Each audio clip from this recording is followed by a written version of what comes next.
এটিকে আপনি যদি পরিবর্তন করতে চান তাহলে অবশ্যই এই জাতীয় সংসদ সেটা করার জন্য যথেষ্ট না। আমরা বারবার যুক্তি দিয়ে সেটি বুঝিয়েছি।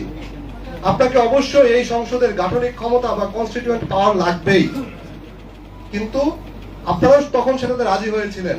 কিন্তু যখন আপনারা 2/3 সংখ্যাগরিষ্ঠতা পেয়ে গেলেন, আপনারা সবকিছু বেমালুম ভুলে গিয়েছেন। আপনারা এখন বলতে চাচ্ছেন সংবিধান সংশোধন করবেন। সংবিধান সংশোধন করবেন কিসের আলোকে? জুলাই জাতীয় সনদের আলোকে। গণভোট কিচ্ছু না, জনরায় কিছুই না।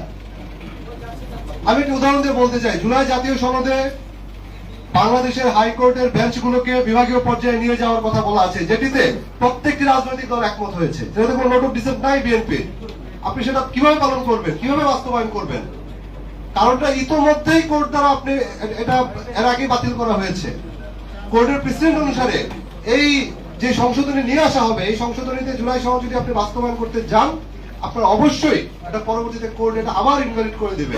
কোর্ট প্রেসিডেন্ট অনুযায়ী সেটা করতে বাধ্য। তাহলে আপনি কিভাবে এটা পরিবর্তন আনবেন?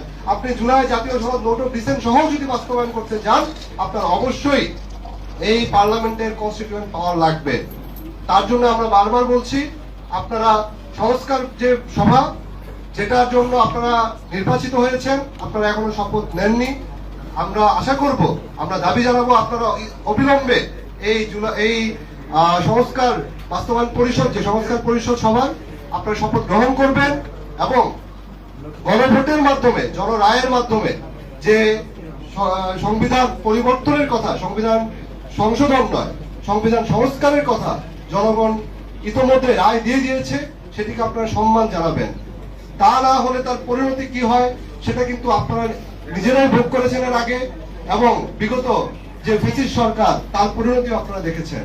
সুতরাং ইতিহাস থেকে শিক্ষা নিন। আমরা আশা করব আপনারা অবিলম্বে 2/3 যে গর্ব, যে গরিমা, সেখান থেকে বের হয়ে এসে আপনারা জনরায়কে স্বাগত জানাবেন।